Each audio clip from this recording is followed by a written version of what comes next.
संत शिरोमणि आचार्य गुरुवर श्री विद्यासागर जी महाराज की जय। नवाचार्य श्री समय सागर जी महाराज की जय। अरहम योग प्रणेता पूज्य मुनि श्री प्रणम्य सागर जी महाराज की जय। ओम अरहम नमः। स्वाध्याय प्रेमी बंधुओं, युग श्रेष्ठ आचार्य भगवान श्री 108 विद्यासागर जी महाराज के सरस्वती पुत्र अभीक्ष्ण ज्ञानोपयोगी प्राकृत विद्य अरहम योग प्रणेता मुनि श्री प्रणम्य सागर जी द्वारा रचित नई छड़ाला का अनूठा स्वाध्याय गुरु आशीर्वाद से सतत चल रहा है।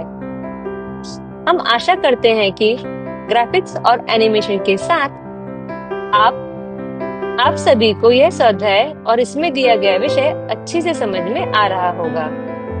प्रथम दाल के स्वाध्याय में हम 4 गतियों के दुख क्रम से जान रहे हैं और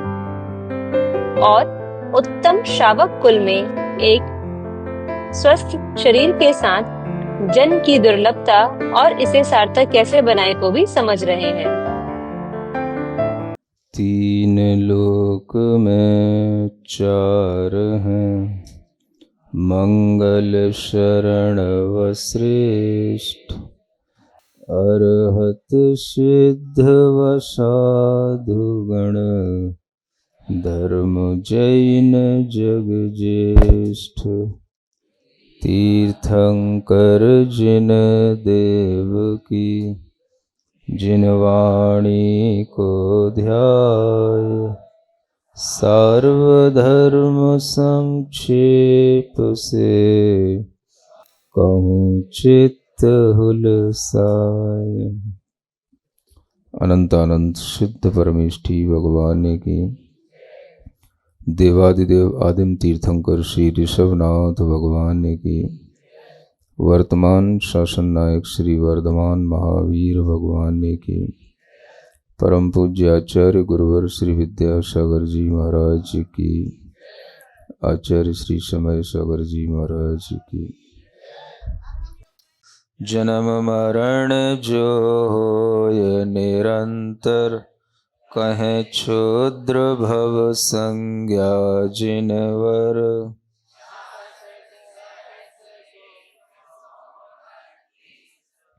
एक इंद्रिय के भव जिन दीस, 66 सहस 132 एक इंद्रिय के भव जिन दीस।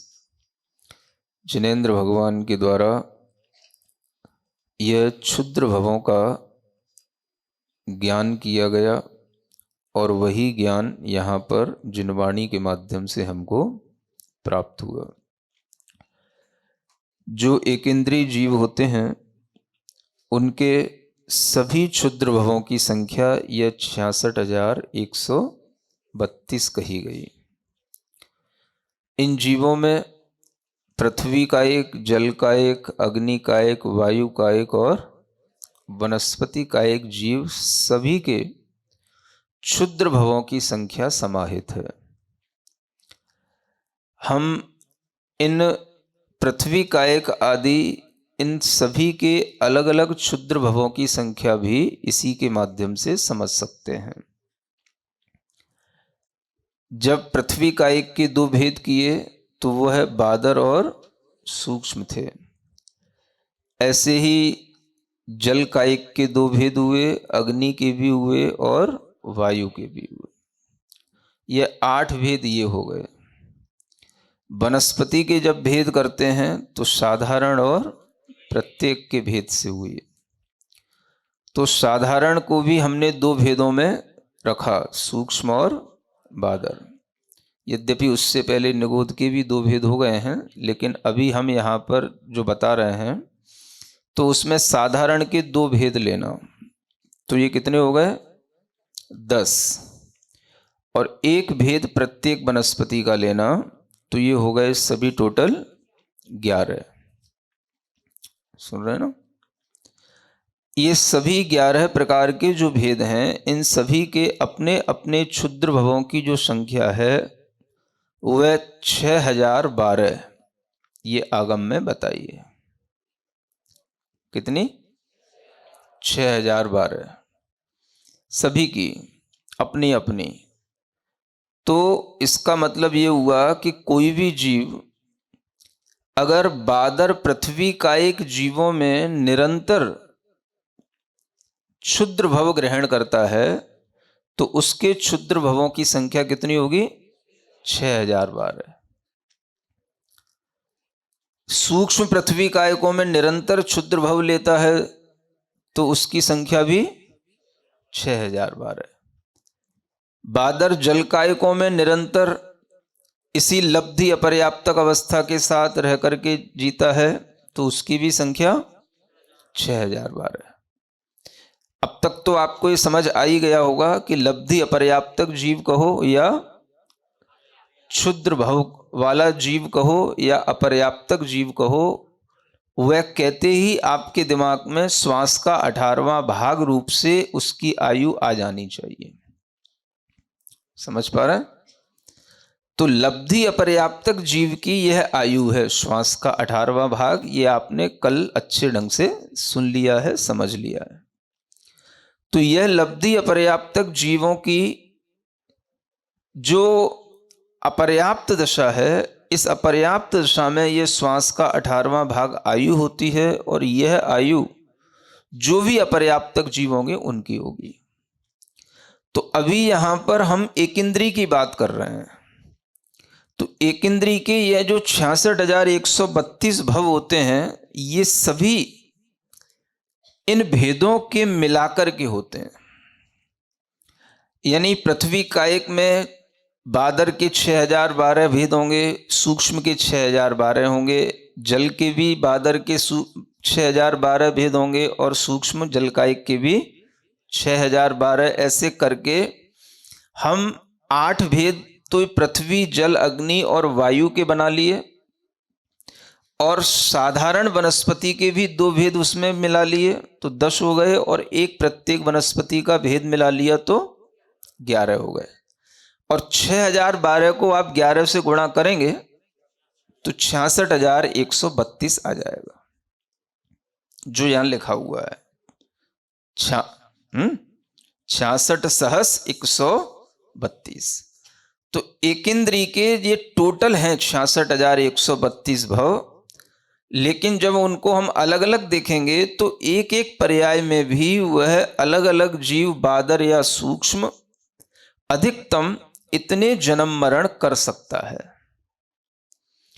अब हम उस जीव की अगर कल्पना करते हैं जिसने बादर पृथ्वी काय के भी सभी क्षुद्र भवों की संख्या पूरी कर ली 6012, फिर उसने सूक्ष्म पृथ्वी काय के भी सभी क्षुद्र भवों की संख्या पूरी कर ली 6012, फिर जल कायक बादर जल कायक के भी क्षुद्र भवों की संख्या पूरी कर ली, सूक्ष्म जल कायक के भी क्षुद्र भवों की संख्या पूरी कर ली, फिर अग्नि कायक में भी ऐसी बादर और सूक्ष्म की संख्या पूरी करते करते जिसने प्रत्येक वनस्पति तक उसने सभी 6012 क्षुद्र भवों की संख्या किसी मानव जीव ने पूरी कर ली, तो वह जीव एक इंद्री के सभी क्षुद्र भवों की प्राप्ति एक अंतर मुहूर्त में ही कर लेता है।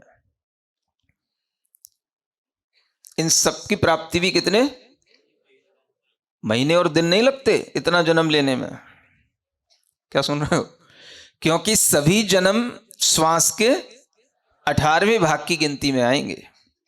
तो 66,132 जो ये भव हैं, ये भी एक अंतर मुहूर्त में वह पूरे कर लेता है।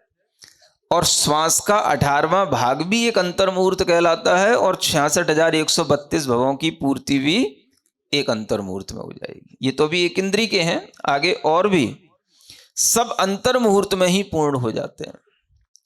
क्योंकि श्वास के 18वें भाग का आप 66,132 इनसे गुणा करेंगे तो भी जो संख्या आएगी वह जो संख्या श्वास के हिसाब से बनेगी वह अंतर मुहूर्त में ही समाहित हो जाएगी।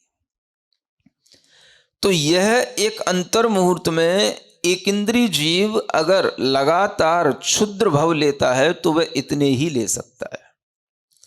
इससे यह नहीं समझना कि हर एक इंद्रिय जीव इसी तरह से करता है।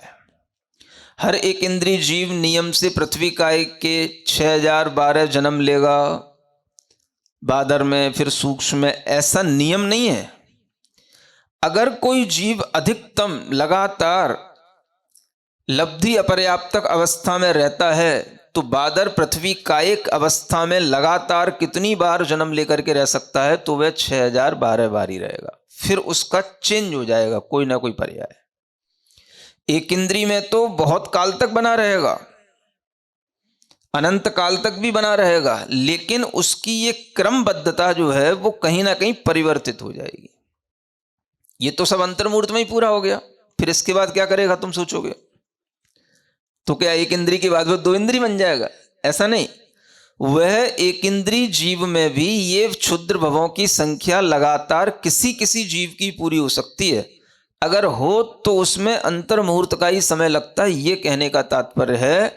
अन्यथा कोई जीव 2-4 बार, 10 बार, 1000 बार भी लब्धि अपर्याप्तक जीवों में जन्म लेकर के वह कभी बादर में जन्म ले ले, फिर सूक्ष्म में ले ले, फिर सूक्ष्म से फिर बादर में ले ले, बादर से फिर सूक्ष्म में ले ले, बादर में ही बार बार अगर करेगा तो लगातार उसका 6012 तक ही होगा। बीच में कम भव लेकर के भी दूसरी पर्यायों को प्राप्त करके वह जन्म मरण की प्रक्रिया अनंत काल तक बनाए रखता है। ये एक समझना, समझ आ रहा है कि नहीं? नहीं तो आप अंतर्मुहूर्त में ही उस जीव की छुट्टी एक इंद्री से कर देंगे, है ना, कि एक अंतर्मुहूर्त के बाद फिर वो लब्ध पर्याप्तक से क्या पर्याप्तक हो जाएगा? तो इसका भी कोई नियम नहीं है। वो लब्धि पर्याप्तक भी बहुत समय तक रह सकता है। तो यह उसकी प्रक्रिया बनी रहेगी, लेकिन ये भवों की पूर्ति पूरी की पूरी एक साथ हो जाए ये कोई जरूरी नहीं होता। यदि होगी तो वह इतने समय में पूरी हो जाएगी, ये यहां पर बताया जा रहा है। तो 66,132 क्षुद्र भवों की संख्या ये एक इंद्रियों की सभी पृथ्वी कायिक से लेके वनस्पति कायिक तक की मिलाकर के बनती है।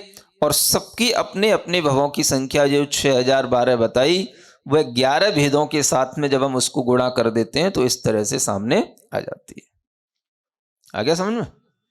6012 गुणा 11 बराबर 66,132।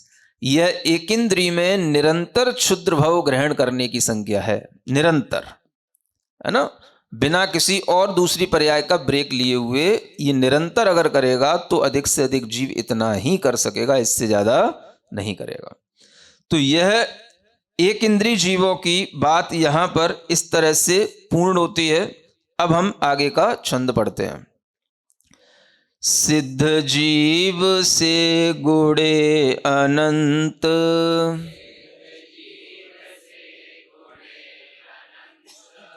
तन निगोद एक जीव बसंत,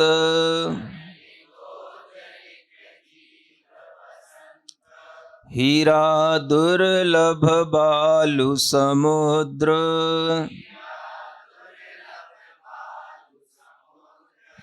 त्यों दुर्लभ तृषता हे भद्र।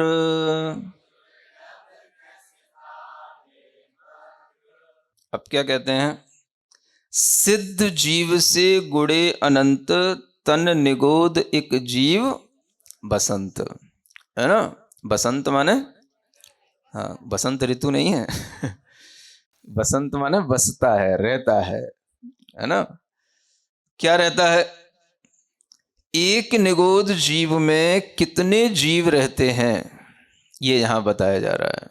निगोद की चर्चा पहले हो चुकी है ना खूब, है ना। अनंत निगोद जीवों का एक शरीर होता है, ये आपको बताया था। और वह एक निगोद जीव में वो जो अनंत संख्या में जो जीव रहते हैं, उन जीवों का अनुमान आप इस बात से लगा सकते हैं जो यहां बताया जा रहा है कि वो जीव कितने होंगे। क्या कहते हैं? सिद्ध जीव से गुणे अनंत। एक निगोद जीव के अंदर उसी जीव के साथ एक शरीर में रहने वाले अनंतानंत निगोद जीव रहते हैं, और उनकी जो संख्या है वह कितनी है? जितने सिद्ध जीव हुए हैं आज तक वो भी अनंत अनंत हैं, वो भी अनंत संख्या में आते हैं, और उन अनंत से भी ये अनंत गुणे हैं। अनंत संख्या का नाम सुना? अनंत माने, अनंत का मतलब ही होता है न अंतः इति अनंत, अंत ना हो जिस संख्या का, उसी का नाम अनंत है। और अंत न होने का मतलब यह है कि उस संख्या में कितना भी निकलता चला जाए, व्यय तो होवे, उत्पाद कहीं से ना होवे, तो भी उस संख्या का अंत ना होवे, उसका नाम है अनंत। क्या सुना? हाँ हाँ,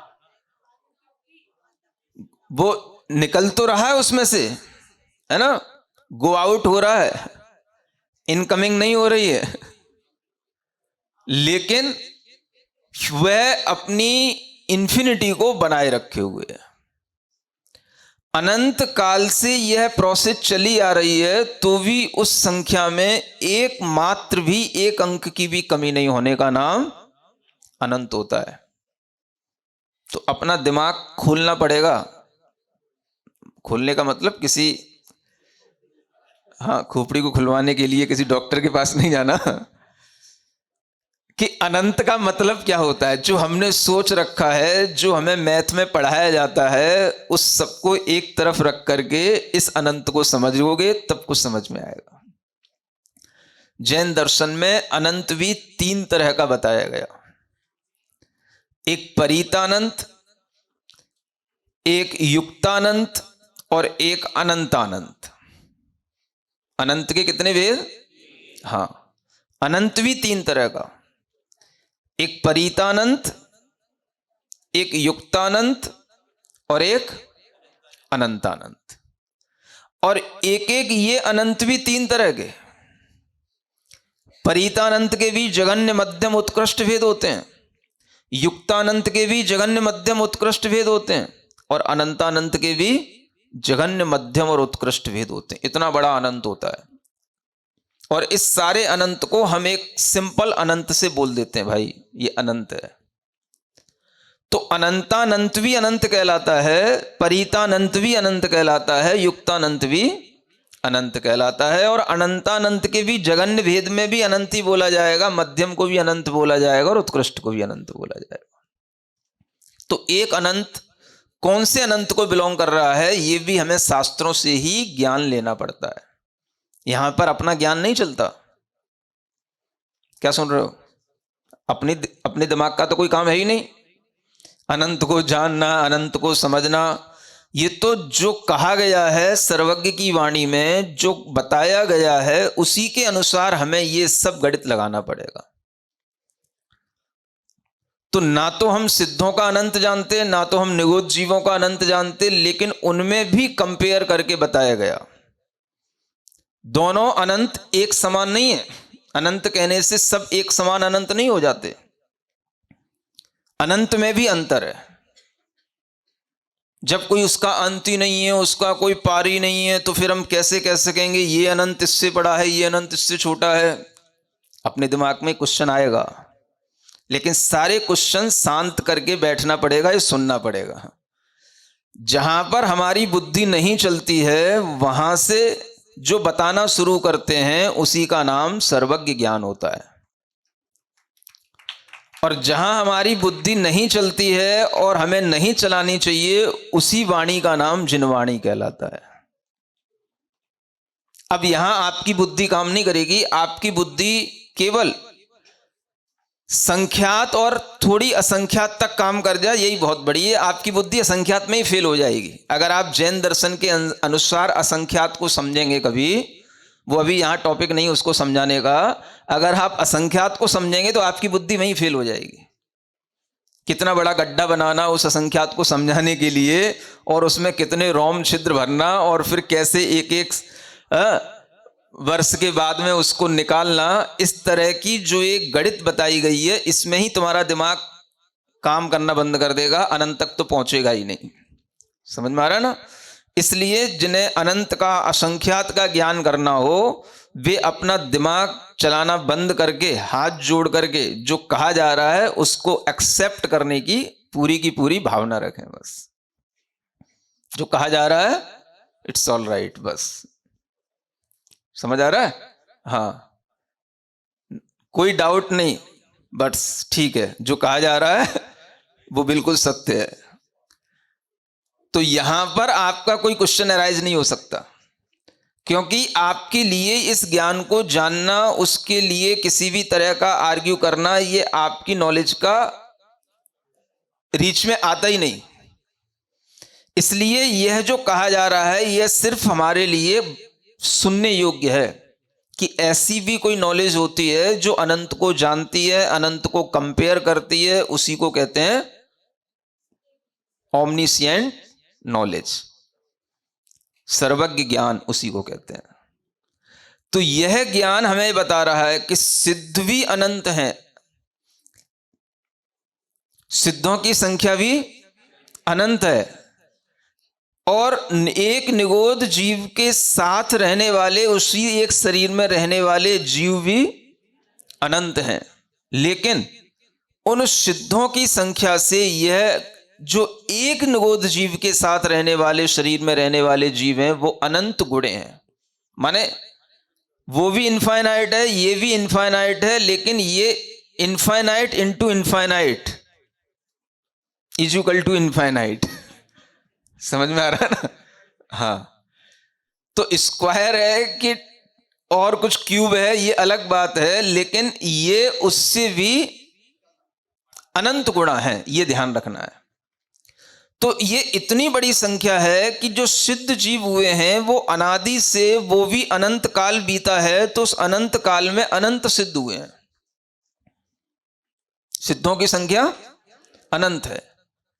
और इधर एक निगोद जीव के साथ रहने वाले, जो शरीर में रहने वाले जो जीव हैं, वो भी संख्या अनंत। अभी एक निगोद की बात कर रहे हैं, और निगोद कितने होते हैं? वो भी अनंत होते हैं। उनके अपने अनंत गुच्छे समझ के चलो, ऐसे एक मोटी बुद्धि से समझने के लिए, माने अनंत गुच्छे, एक एक निगोद के कितने गुच्छे मान लो, चलो अनंत।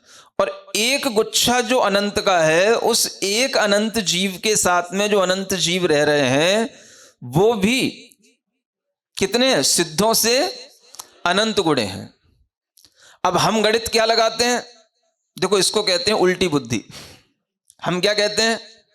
संसार में से जीव सिद्ध होते जाएंगे, सिद्ध होते जाएंगे, अनंत काल में अनंत सिद्ध हो जाएंगे, तो संसार में जीवों की संख्या कम नहीं हो जाएगी महाराज, ये कहते हैं ना। तो ये कैसे समझाएं तुम्हें? यहां बैठ करके समझो। जीवों की संख्या यहां से कम हो रही है, और उधर क्या बताया जा रहा है कि जीवों की संख्या जितनी वहां पहुंचेगी, उससे अनंत गुणे एक निगोद जीव के शरीर में हमेशा जीव बने रहेंगे। नहीं समझ आया? क्या समझ आया?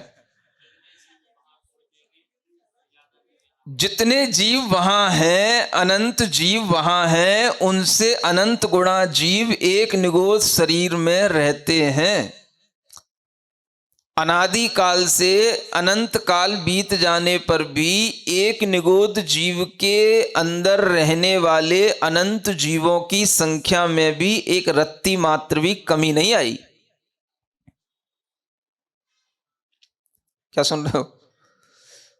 इधर निकल रहे हैं, हम कह रहे हैं कम हो रहे हैं, और उधर क्या गणित बताया जा रहा है हमें? तुम अपना गणित मत चलाओ, तुम अपना दिमाग मत चलाओ। फिर कह रहा हूं, अपने दिमाग को बंद कर लो, हाथ जोड़ लो। जब अनंत की बात आए और जो कहा जा रहा है उसको सुन लो, तो तुम्हें सर्वज्ञ वाणी पर श्रद्धान कहलाएगा। नहीं तो तुम्हारी मैथ के पन्ने फट जाएंगे, तुम्हारे दिमाग के छितड़े उड़ जाएंगे, तुम्हें कुछ समझ नहीं आएगा। हाँ, यहां कह रहे हैं जितने अनंत जीव सिद्ध हो चुके हैं, उनसे अनंत गुणे जीव एक निगोद जीव के शरीर में रहते हैं। ओम अरहम नमः। आइए आज की कक्षा का क्विक रिवीजन कर लेते हैं। संसार के वर्णन में हमने जाना, मनुष्य जन्म पाना हमारी सबसे बड़ी अचीवमेंट है। हमने बहुत पुण्य किया होगा जो हमें इतना बड़ा जन्म और उच्च कुल मिला, और हम मार्क्स के पीछे बच्चों को सुसाइड करने पर मजबूर कर देते हैं। लाइफ के आगे IIT, अच्छी जॉब आदि सभी चीज़ें तुच्छ हैं। बच्चों को बाहर भेजने से पहले हमें उन्हें यह पहली ढाल ज़रूर पढ़ानी चाहिए।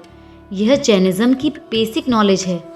इससे ये संसार का ओवरऑल स्वरूप समझेंगे कि असंख्यात पृथ्वी का एक, असंख्यात जल का एक, असंख्यात अग्नि का एक, असंख्यात वायु का एक, अनंत वनस्पति का एक, असंख्यात 2 इंद्रिय जीव, असंख्यात 3 इंद्रिय जीव, असंख्यात 4 इंद्रिय जीव, असंख्यात असंगी पंचेंद्रिय जीव और असंख्यात संगी पंचेंद्रिय। इतने अनंतानंत जीवों के बीच में हम संगी पंचेंद्रिय मनुष्य हैं। ये हमारा सबसे बड़ा अचीवमेंट है। लब्धि अपर्याप्तक मनुष्य भी हमारे शरीर में जन्म ले रहे हैं, विश्वास के 18वें भाग में जन्म मरण कर रहे हैं। इस ज्ञान से हमें हमारी लाइफ की वैल्यू समझ आती है। हमारा जीवन 6 पर्याप्तियों में चल रहा है। एक इंद्रिय जीव की 4 पर्याप्तियां होती हैं: आहार, शरीर, इंद्रिय और श्वासोच्छ्वास। भाषा पर्याप्ति सहित 5 पर्याप्तियों वाले जीव 2 इंद्रिय, 3 इंद्रिय, 4 इंद्रिय और असंगी पंचेंद्रिय जीव विकल चतुष्क कहलाते हैं। संगी पंचेंद्रियों में 6वीं मनः पर्याप्ति भी आ जाती है।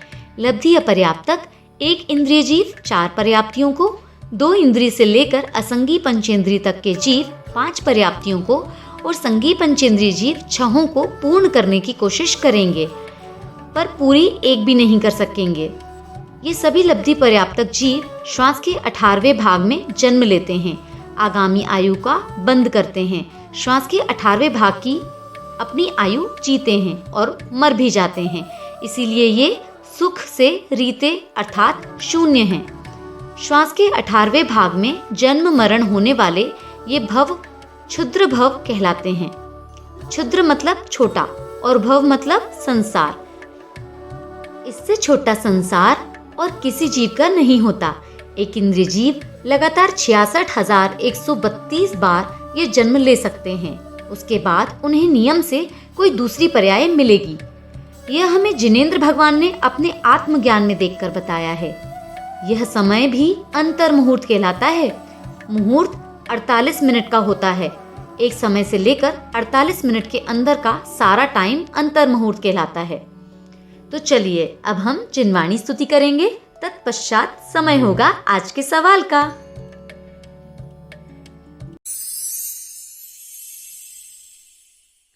सिरिजिणवाणी जग कल्याणी जग जन मदतम मोहरी जनमण हारी गढ़हर हारी जम जरा भव रोग हरि तिथियराणम दिव्य झुणिम जो पढ़ई सुणई मय्ये धारई राणम सौख मणंतम धरिय सासद मोक्ष पदम पावई सासद मोक्ष पदम पावई। हम सभी को अपने पुण्य की अनुमोदना करनी चाहिए, क्योंकि जिन मुनिराज ने इस ग्रंथ की रचना की, उन्हीं के श्रीमुख से इसका स्वाध्याय करने का सौभाग्य हमें प्राप्त हुआ है, जो अपने आप में दुर्लभ है। तो आपके मन में जितने भी प्रश्न उठे, उनको अपने तक रोके नहीं, हमारे माध्यम से मुनिश्री तक पहुंचाएं और समस्त शंकाओं का समीचीन समाधान पाएं। अपने प्रश्नों को अंक के माध्यम से हम तक पहुंचाएं।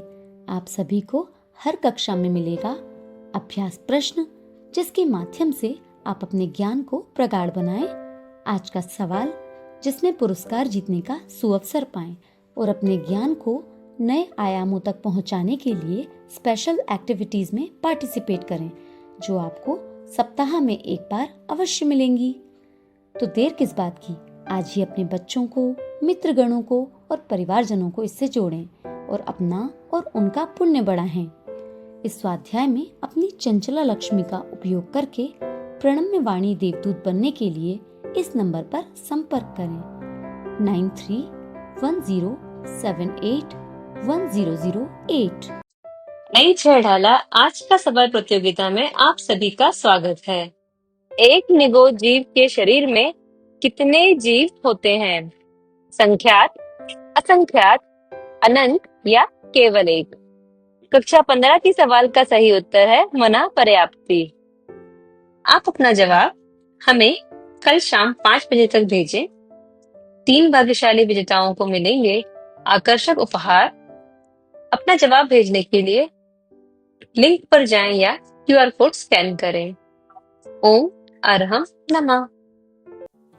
आचार्य गुरुवर श्री विद्यासागर जी महाराज की जय।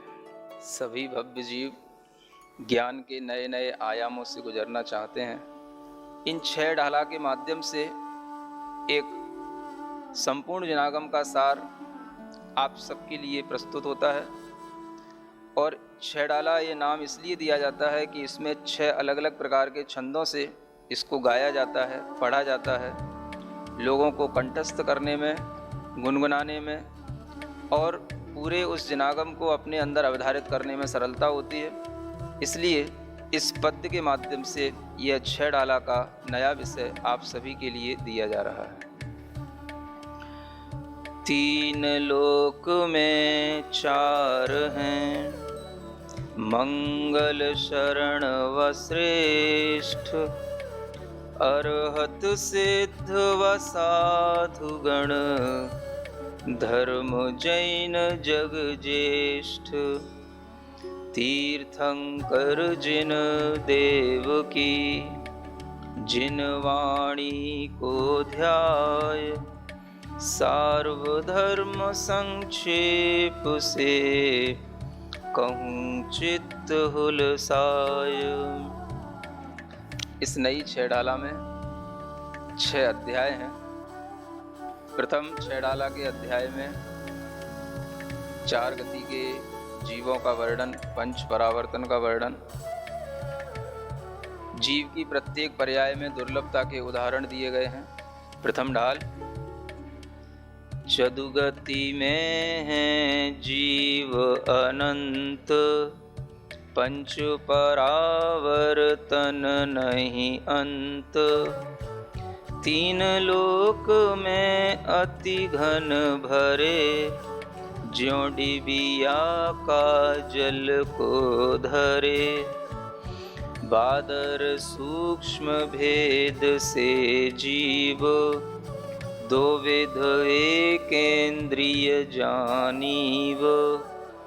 पृथ्वी जल अग्नि अरुवायु, तथा वनस्पति थावर गाऊ।